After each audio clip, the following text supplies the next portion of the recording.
Ang ikalabing-tatlong estasyon, si Jesus ay inilibing. Nang sila nga ay dumating dito sa mahal na libing, ay ibinaba ng tambing ang katawang maluningning nitong sumakop sa atin. Binuhat at sinahukay at sa kanila tinakpan ng takip na nakalaan. Batong marmol ang pangalan, sadyang kalinis-linisan. Sinasamba ka namin at pinasasalamatan, Panginoong Jesucristo, Sapagkat sa pamamagitan ng iyong banal na krus ay niligtas mo ang sandaigdigan. ang mabuting balita ng Panginoon ayon kay San Mateo. Papuri sa iyo, Panginoon. Nang magtatakip silip na, dumating si Jose ng Arimatea, isang iginagalang na kagawad ng Sanedrin. Siya'y naghihintay sa pagdating ng paghahari ng Diyos.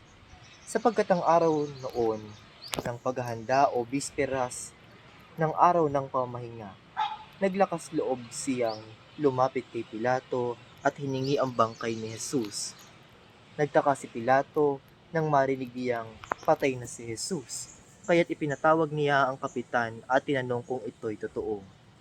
Nang malaman niya sa kapitan na talagang patay na si Jesus, pumayag siyang kunin ni Jose ang bangkay. Bumili si Jose ng kayong lino. Nang maibaba na ang bangkay, ay kanyang binalot sa kayong lino at inilagay sa isang libingang inuka sa tagilirang ng dalisdis na bato. Pagkatapos iginulong ang isang malaking bato sa pintuan ng libingan. Nagmamasid naman si Maria Magdalena at si Mariang ina ni Jesus at nakita nila kung saan inilibing si Jesus.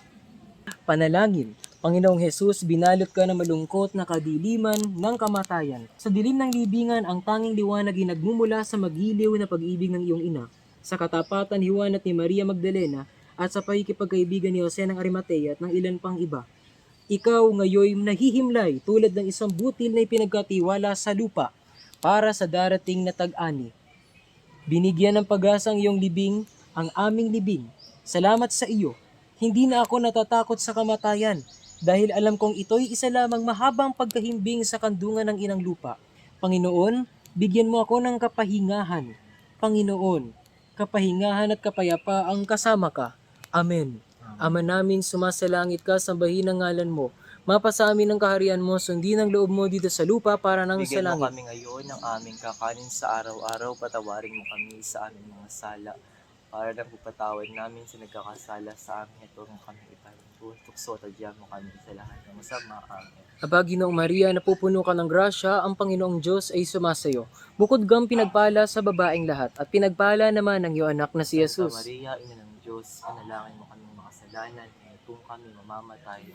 Luwalhati sa Ama at sa Anak at sa Espiritu Para Santo. ng sa una ngayon magpakailanman, magpasawalang hanggan. Amen. Maawa ka sa amin, Panginoon. Maawa ka Ano sa out niya?